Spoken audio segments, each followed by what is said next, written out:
Rayalaseema lift irrigation పనులను ఆపేయాలి అని అంటూ ఏకంగా తెలంగాణ ముఖ్యమంత్రి గారు అసెంబ్లీలో క్లోజ్ డోర్ మీటింగ్లో తాను అడిగానని, తన మీద గౌరవంతో చంద్రబాబు గారు ప్రాజెక్టును ఆపేశారు అని ఏకంగా తెలంగాణ ముఖ్యమంత్రి తెలంగాణ నిండు అసెంబ్లీ సభలో వాళ్ళ రిలేషన్షిప్ గురించి, చంద్రబాబు నాయుడు గారు రాష్ట్రాన్ని ఎలా అమ్మకానికి పెట్టారు అన్న వాస్తవాల గురించి ఏకంగా రేవంత్ రెడ్డి గారు అన్న మాటలు నిజంగా ఇది చూసిన తర్వాత ఒకసారిగా రాష్ట్ర ప్రజలకు అందరికీ కూడా, రైతన్నలందరికీ కూడా, మరీ ముఖ్యంగా రాయలసీమ, నెల్లూరు ఈ ప్రాంతాలకు సంబంధించిన రైతులకు నిజంగా చంద్రబాబు నాయుడు అనే వ్యక్తి ఒక విలన్ క్యారెక్టర్ కింద కనిపిస్తుంది. ఆ కుర్చీలో చంద్రబాబు నాయుడు గారు ముఖ్యమంత్రిగా కొనసాగుతూ తన సొంత రాష్ట్రాన్ని ఏ రకంగా తాకట్టు పెట్టాడు, రాష్ట్ర ప్రజలను తన స్వార్థం కోసం ఏ రకంగా తాకట్టు పెడతా ఉన్నాడు అన్నదానికి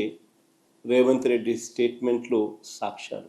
నిజంగా బహుశా భారతదేశ చరిత్రలో ఇలాంటి చరిత్రహీనుడు బహుశా ఎవరు ఉండకపోయి ఉండొచ్చు. చంద్రబాబు నాయుడు గారు, ఆయన ఇరిగేషన్ మంత్రి ఇద్దరూ కూడా తెలంగాణ ముఖ్యమంత్రి అన్న మాటలను ఖండిస్తారు అని చెప్పి అందరం కూడా ఆశించాం.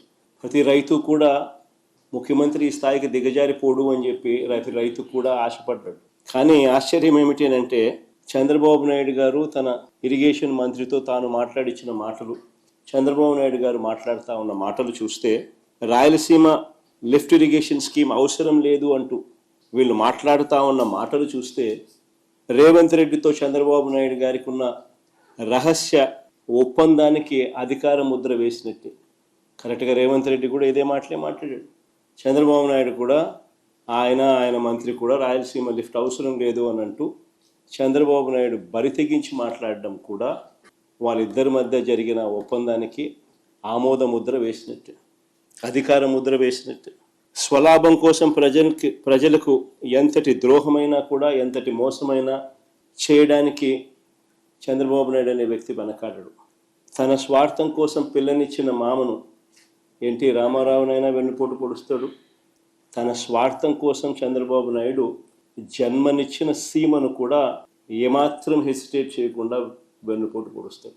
నిజంగా రాయలసీమ లిఫ్ట్ అన్నది ఒక గొప్ప ఆలోచన, ఒక గొప్ప ఉద్దేశం ఈ రాయలసీమ లిఫ్ట్ ప్రాజెక్టు వెనకాల ఉన్నమాట. కరువు కోరల్లో చిక్కుకొని ఉన్న రాయలసీమ ప్రాంతం, వ్యవసాయం ప్రశ్నార్థకరం అయిన పరిస్థితులు, తాగడానికి మంచినీళ్ళు కూడా ఒక్కొక్కసారి దొరకని పరిస్థితి. ఇలాంటి ప్రాంతానికి ఈ రాయలసీమ లిఫ్ట్ అన్నది ఒక ఇన్సూరెన్స్ పాలసీ మాదిరి. రాయలసీమకు, నెల్లూరుకు, చెన్నైకి ఇది సంజీవిని వంటిది. ఒకసారి వివరాలు చెప్తాను. అసలు అందరూ కూడా ఆలోచన చేయమని చెప్పి కొడతా ఉన్నాం. ఎందుకనంటే ఇది ఆలోచన చేయదగ్గ అంశం కాబట్టి. శ్రీశైలం ఫుల్ కెపాసిటీ లెవెల్ 885 అడుగులు.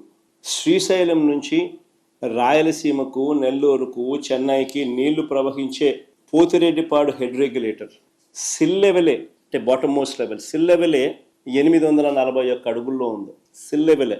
ప్రస్తుతం ఉన్న పోతిరెడ్డిపాడు హెడ్ రెగ్యులేటర్ డిజైన్ చూస్తే పోతిరెడ్డిపాడు నుంచి ఫుల్ డిశ్చార్జ్ కెపాసిటీ 44 క్యూసెక్ల నీళ్లు కిందికి రావాలి అని అంటే నీళ్లు శ్రీశైలంలో 881 అడుగులు ఉంటే తప్ప ఫుల్ డిశ్చార్జ్లో 44,000 క్యూసెక్స్లు డిశ్చార్జ్ కిందికి రావు. నీళ్లు 841లో కేవలం 2,000 క్యూసెక్లు డిశ్చార్జ్ మాత్రమే బయటకు వస్తాయి.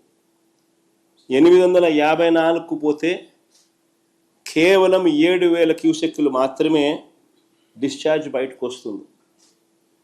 పోతిరెడ్డిపాడు ఫుల్ డిశ్చార్జ్ కెపాసిటీ 44,000 క్యూసెక్లు బయటికి రావాలి అని అంటే 881 అడుగులకు పోతే నీళ్లు ఉంటేనే సాధ్యపడుతుంది. Srisailam full capacity level 885. Pothireddypadu నుంచి దాదాపుగా 101 టీఎంసీలు కేటాయింపులు ఉన్నాయి మనకు.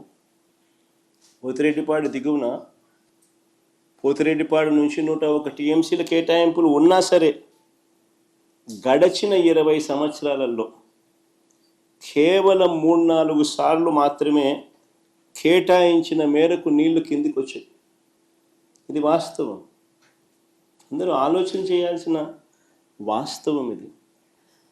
20 సంవత్సరాలలో కేవలం 3-4 సార్లు మాత్రమే కేటాయించిన నీళ్లు కిందికి రావడం జరిగింది కేటాయింపుల మేరకు. ఇలాంటి దుర్భరమైన పరిస్థితుల్లో ఇప్పటికే ఒక వైపున ఉండగా మరోవైపున 2015లోనే, అంటే ఇక్కడ చంద్రబాబు నాయుడు గారు రాష్ట్రం విడిపోయింది, ఇక్కడ చంద్రబాబు నాయుడు గారు ముఖ్యమంత్రిగా ఉన్నారు, అక్కడ తెలంగాణ ప్రభుత్వం అటువైపున 2015లో కేసీఆర్ గారు అక్కడ ముఖ్యమంత్రిగా అప్పట్లో ఉన్నారు. కల్వకుర్తి లిఫ్ట్ కెపాసిటీని 25 టీఎంసీల నుంచి 40 నుంచి 50 టీఎంసీలకు పెంచాడు. పెంచడానికి శ్రీశైలంలో 802 అడుగుల నుంచే నీళ్లు డ్రా చేయడానికి పనులు చేపట్టారు. 802 అడుగుల నుంచి నీళ్లు డ్రా చేయడానికి పనులు మొదలుపెట్టారు అక్కడ తెలంగాణ గవర్నమెంట్. మరోవైపున దీనికంటే ఇంకా కొంచెం తక్కువగా 800 అడుగుల్లోనే మరో 2 టీఎంసీలు రోజుకు డ్రా చేసే కెపాసిటీతో పాలమూరు రంగారెడ్డి దిండి ప్రాజెక్టు పనులు కూడా మొదలుపెట్టారు.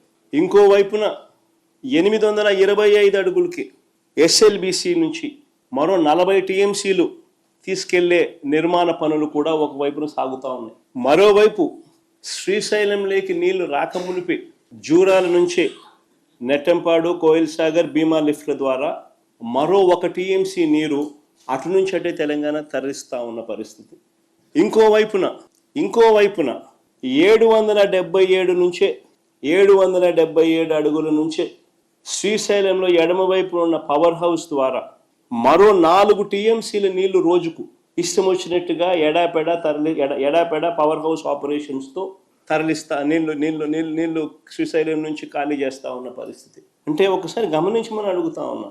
ఇప్పటికే పరిస్థితి ఎలా ఉంది అని అంటే 20 ఏళ్లలో పోతిరెడ్డిపాడు కింద 3-4 సంవత్సరాలు, 20 సంవత్సరాలకు గాను 3-4 సంవత్సరాలు మాత్రమే అలొకేటెడ్ కోటా కిందికి నీళ్లు దొరుకుతూ ఉన్న పరిస్థితి మధ్య ఈ ప్రాజెక్టులన్నీ ఇంకోవైపున కడతా ఉన్నారు.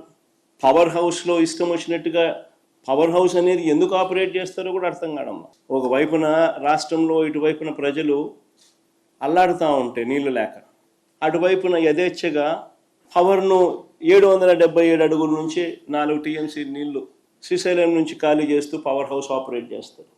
రోజుకు 8 టీఎంసీల నీళ్లు ఈ లిఫ్ట్లు అయితేనేమి, ఈ పవర్ హౌస్ ద్వారా అయితేనేమి శ్రీశైలం నుంచి నీళ్లు ఖాళీ అవుతా ఉన్న పరిస్థితి.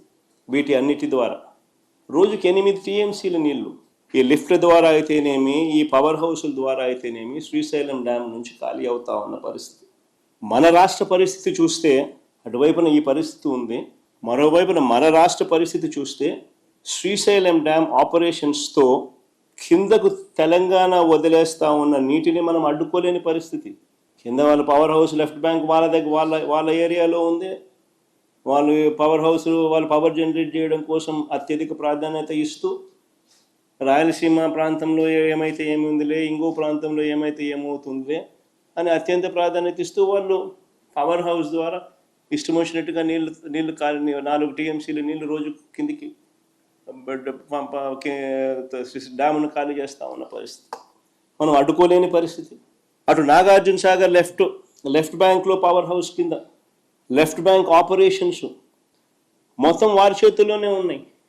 కింద కూడా left bank operations, left bank power house Nagarjuna సాగర్లో అవి కూడా వాళ్ళ చేతుల్లోనే ఉన్నాయి.